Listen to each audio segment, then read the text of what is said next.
You know, the funny toe drink from a small town in northern Canada. Bear's Wrath. I have 2 friends that have had the funny toe drink in northern Canada, and I am well versed on the entire history of the toe drink in northern Canada. What's the toe drink? All right, so in the Yukon, which you might know from like the Yukon Gold Rush or Yukon Jack from beloved Christmas time stop frame animation shows, there is a bar, and in this bar exists a cocktail that is called the Sour Toe Cocktail. The cocktail consists of any alcohol that is over 40% and a human toe that has been mummified. Is kept in a jar of salt. The toe is donated. Well, now the toes are donated. However, so the history of this drink, you might be wondering, why in God's name is there a toe, a human toe, in a drink that you can have in the Yukon? Well, there were 2 brothers that went to the north and got themselves a cabin for the gold rush. And when they were on their way back, one of the days they got stranded a bit or whatever, what is believed to be what happened. And one of the lads got frostbite on his foot and they removed his toe and kept it in a jar. Years later, like 60 years later or so, the current owner of this bar in the Yukon bought this cabin, like the land where the cabin is, and was going through the leftover belongings that were there and came across this toe. And you might be wondering, well, okay, well, what leads you to make this into a drink? Well, I will answer that with another statement about general life in Canada.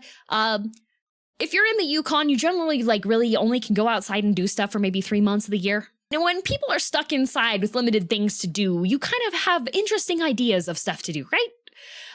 Anyway, so they made this toe drink and got like clarified and everything that it's okay for them to have it. It's kept in a sanitary situation, and by putting it in alcohol that's more than 40%, they can maintain that it's still okay. So they have this cocktail there with the toe in it, and it was a touristy kind of attraction to get more people to come there, right? Do they reuse the same toe? Great question. So the original toe, many people drank this cocktail, and you get a certificate that if you, your lips have to touch the toe. That's just how it goes. You have to kiss the toe. Drink it fast, drink it slow, but your lips must touch the toe. So one of the days, a guy comes in, orders sour toe cocktail, drinks the entire thing down. At that point in time, they had put on a little addendum that, oh, if you drink the toe, it's like $100 fine or something, $200 fine, because they weren't expecting anybody to actually eat the toe. With the toe, yes, he did. He drank the entire toe. And I don't remember if like they said that it was an accident or not, but the guy like paid the fine and left. So they upped the fine to like $600, $800 or something. You'll find the exact numbers if you look up the story online. Other people, after this cocktail became more popular, people did donate toes to this bar, whether they lost a toe through like diabetic or frostbite or had some kind of a surgery that they had to remove it. So this bar does have a good supply of toes now. All right.